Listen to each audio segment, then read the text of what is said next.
This might be a little controversial. The 6 different regions of Asia. Certainly whenever you try to do this with a European map, you're definitely going to get some angry people out there. But what about this continent? I think if you had to divide Asia into a northern Asia, we can all agree it would have to just be Russia. Maybe you could consider Mongolia northern Asia, and specifically the Manchuria part of China. But I think Central Asia is the easiest part to classify in this map. I think for the most part, we can all generally agree this is the central part of Asia. Kazakhstan, Turkmenistan, Tajikistan, these are Central Asian countries. Now, this is where things get a little bit more debatable with Afghanistan. You do kind of want, I feel like there's a natural want to put all the Stan nations together, but you absolutely can't put Pakistan with the Central Asians. That is South Asia. I agree, Nepal, Bhutan, Bangladesh, India, Sri Lanka, Pakistan, that is all for sure South Asia. Afghanistan could go either way. Now, I personally like to say that Afghanistan is still South Asia. I'm not really sure why. I actually don't know why. That's debatable though. There's West Asia or kind of the Middle East. You can't say that this is all the Middle East though, because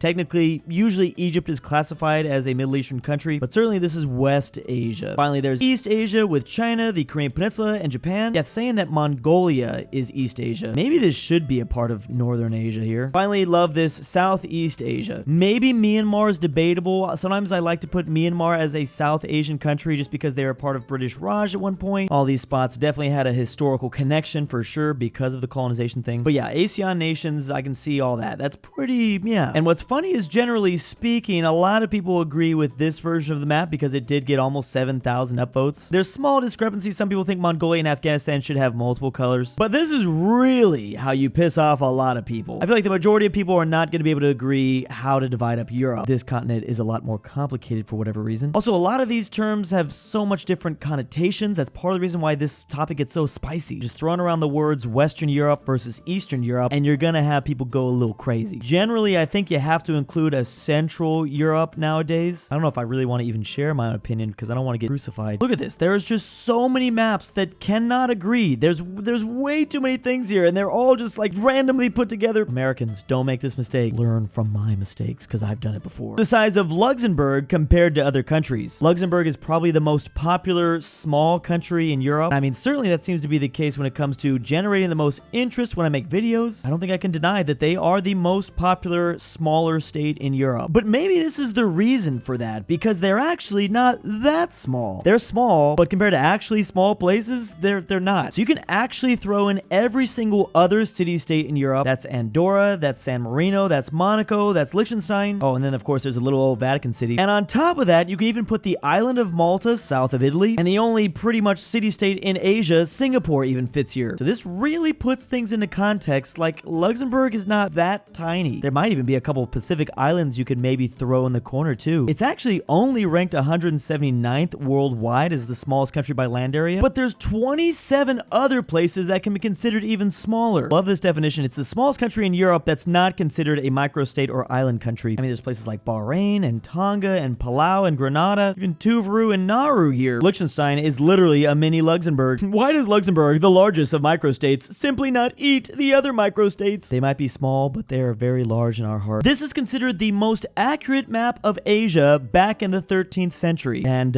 obviously, it is actually not that accurate, but we're talking like 800 years ago. Love how you can generally see where this person was probably living, whoever mapped this out, somewhere near the coast of China or on the Korean Peninsula. It's really awesome that this map is actually labeled, because I don't think we'd be able to recognize what these places are supposed to be. Indonesia is supposed to be 8 islands. Japan looking awfully small. I don't even know what the Philippines are. Thailand and Vietnam. What the heck is even that? India is just like Sri Lanka. Wow, look at India compared to Sri Lanka. Here's what's supposed to be the Arabian Peninsula, and then Africa, and then whatever the heck this is, that's Europe. I love how it's just Turkmenistan that's labeled. Again, really easy to criticize the old humans back in the day. They obviously didn't have phones they could just pull up to look at a map. China ate India, or maybe that was just wishful thinking. Funny enough, this is what the political world at that time actually looked like. Obviously, in terms of physical geography, the world looked the same 800 years ago. You know all this stuff. But it's interesting to see where humans weren't really at, or at least we didn't know what was going on. Here's a Russian diaspora map, which I don't think I've covered yet. I have covered these maps before, but not specifically from Russia. I should have, because there's a lot going on currently, obviously, with the conflict in Ukraine. I really wish Georgia was here. Of course, this is covering like throughout time, not just specifically as of recently, as of the last couple of years. So the #1 nation is Ukraine, which shouldn't be surprising. Again, we're talking from all time connections to Russia, not just as of the last last couple years. Then it's the USA. We have 3.1 million Russians. I kind of wasn't expecting to see the US so high here. I'm just considering the Cold War, but then the Cold War ended since 91. There's been plenty of time for Russians to come on over. Then it's Kazakhstan as number 3, and I did just mention the Soviet Union, so after 91, you know, Russia became this own thing, and the USSR let all the other satellite states go, and it looks like Kazakhstan shares the longest land border with Russia of all the countries, so, I mean, yeah, it's a pretty obvious place to go for them. Kazakhstan is actually right behind the USA. Then it is Brazil at 1.8. Interestingly, a lot of the other BRICS nations, you know, Brazil, India, China, South Africa, they're not included on this map. 1.2 in Germany. I'm wondering if that's East Germany or West Germany. Of course, Belarus. I mean, that's the white Russia. Uzbekistan, Canada, Latvia, France, and it's Argentina. It's 300,000 in Israel. So yeah, a lot of Baltic countries. Fascinating though to see a nation like Finland so low. How does Finland only have 80,000? I mean, Finland obviously has a very complicated history with Russia. There's a lot to theorize there. I wish we had China included. And I've also been hearing a lot of anecdotal stories about Russians being in Southeast Asia as well, like a lot of them. Oh, that's literally the top comment. On a beach in Thailand, 8.5 billion. So what's going on with that? Maybe this data is kind of old. I think a lot of those Russians are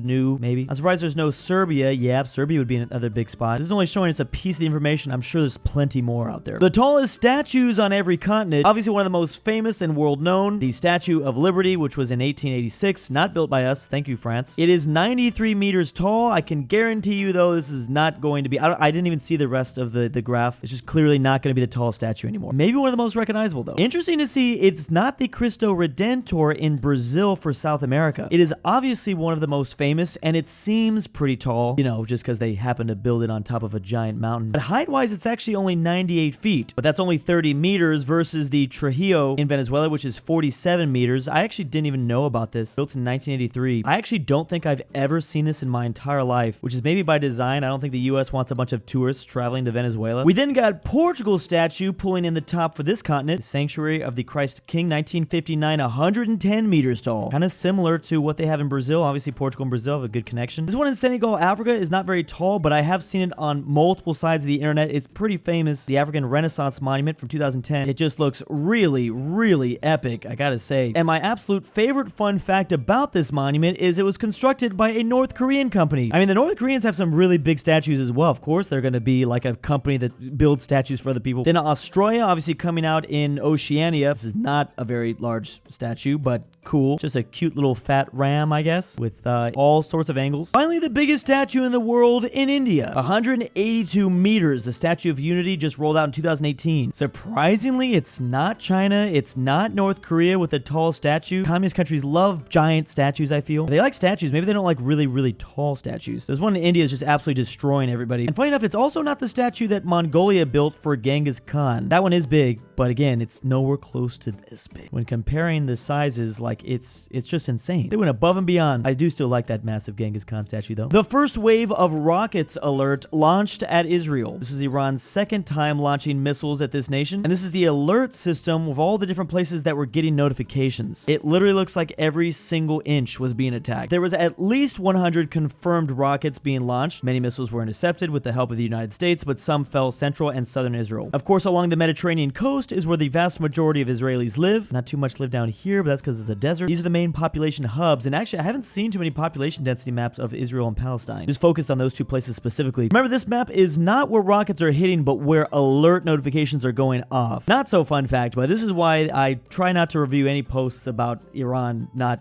doing anything. I feel like there's a lot of memes that talk about how Iran is, well, just like a nothing ever happenser, basically. That they're definitely not going to strike at all, but I feel like that's just tempting the universe, saying it's going to be a nothing burger, and then finding out it's not. That definitely is happening right now. But really, on Jimmy Carter's birthday, oh boy. Here we go. So this map, along with the other, are unintentionally misleading. And again, unintentionally, this directly says it's an alarm map. So these are not where rockets are striking, but these are where the alerts are going off. Again, the most I've seen actually reported is 180. And I feel like just to be safe, if I'm this alert system, if I'm in charge of like what areas to alert, I'm gonna probably overestimate instead of underestimate, just to be clear, make sure that everyone is aware of what's going on. Even if the vast majority are being intercepted, this website website actually allows you to go into specific date ranges and see how that changes and how the alerts were spread across the country, obviously. Total alarm count, 160. 4 weeks moving average. Holy crap, this data is actually insane. There is so much data you can get here. Wow, I'm impressed. What a freaking mess. On that note, a cool guide to all the armored vehicles in the US military. Sorry, I should have said combat vehicles. In the first part of the guide, we have air. This is for ground attack, close air support. We've got fighters for, of course, air superiority. These are all fixed wings. This ones are for strikes. Man, I'm like so glad I didn't discover this graph when I was like 12. I already know I would have been like one of those overly obsessive military kids. Here's a multi-role bomber. They've changed quite a bit since World War II, haven't they? Oh, well, yeah, obviously there's the B-2. Of course, there's maritime aviation, special operations. It's really interesting seeing just how specialized each aircraft is and what it's supposed to do. I mean, these are literal attack helicopters. Then utility, combat and assault transport. Some of them I will say are just kind of like special operations. I'm guessing just for whatever. Here's land and amphibious. Obviously, we've got a bunch of those. So our main battle tanks, of course, there's the Abrams. A lot of people are talking about that because Ukraine and Russia. The anti-tank, here's the armored command and control. We've got mortars here. Howitzers. Man, this makes me want to play like War of Thunder or something. Armored mobile smoke generator. What? So obviously, these combat vehicles have a lot more specialized purposes than the aviation I'm thinking. It's literally an earth mover. There's a lot of things that I've literally never seen before. Of course, all the Humvees are in the light utility. Finally, as for the sea, we got a bunch of boats. It's all about the carriers now, but we do still have destroyers and of course submarines, command ships. That American industrial power, I guess, is still going strong. We love our weapons of war. As always, big thanks to my patrons. Month 2 in Drew's basement. Drew's Argentinian Grandpa. I'm back, boys. I can't sleep. Pavlik, KansasWasMentioned. Amateur Archaeology. aPhatNarwhal. Carmel Fredrik Tibblin. KingBearHaze. KirinoIsBestGirl. LuxembourgLover. Mgmluthegoat. Tyrol. Tambre. Mexican 760. ZaneyBoi. Like your name here, check that link to Patreon down below.